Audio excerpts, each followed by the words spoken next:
జూబ్లీహిల్స్ అభివృద్ధి అధికార కాంగ్రెస్ తోనే సాధ్యమన్నారు మంత్రి పొన్నం ప్రభాకర్. గతంలో కంటోన్మెంట్ బైపోల్లో అభివృద్ధికే ప్రజలు పట్టం కట్టారన్నారు. నవంబర్ 11న జరిగే పోలింగ్ లో కాంగ్రెస్ కు ఓటేసి నవీన్ యాదవ్ ను గెలిపించాలన్నారు. ప్రతి ఒక్కరూ విధిగా ఓటు హక్కును వినియోగించుకోవాలని విజ్ఞప్తి చేశారు మంత్రి పొన్నం ప్రభాకర్. 11వ తేదీన జరగనున్న జూబ్లీహిల్స్ ఉప ఎన్నికల్లో ప్రభుత్వం ఓటు హక్కును వినియోగించుకోవడానికి సెలవు ప్రకటించింది. ప్రతి ఓటరు విధిగా తమ గుర్తింపుకు తమ ఓటు హక్కును వినియోగించుకోవాల్సిందే విజ్ఞప్తి చేస్తా ఉన్నాను. పోలింగ్ శాతం చాలా తక్కువైతుంది. అందుకే ప్రతి ఓటర్కు నేరుగా ఈ విజ్ఞప్తి చేరాలనే ఆలోచనతోటి ఈ మాట మాట్లాడుతూ ఉన్నాను.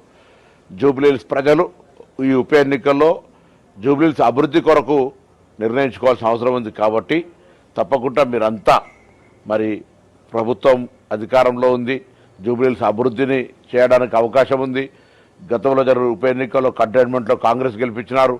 అభ్యర్థి స్థానికుడు, యువకుడు, విద్యావంతుడు. కాబట్టి ఇన్ని కోణాల దృష్ట్యా కాంగ్రెస్ పార్టీ అభ్యర్థి నవీన్ యాదవ్ను గెలిపించడానికి 11వ తేదీ నాడు తప్పకుండా పోలింగ్ బూత్కి వచ్చి తమరి అమూల్యమైన ఓటు వేయాల్సిందే విజ్ఞప్తి చేస్తాం.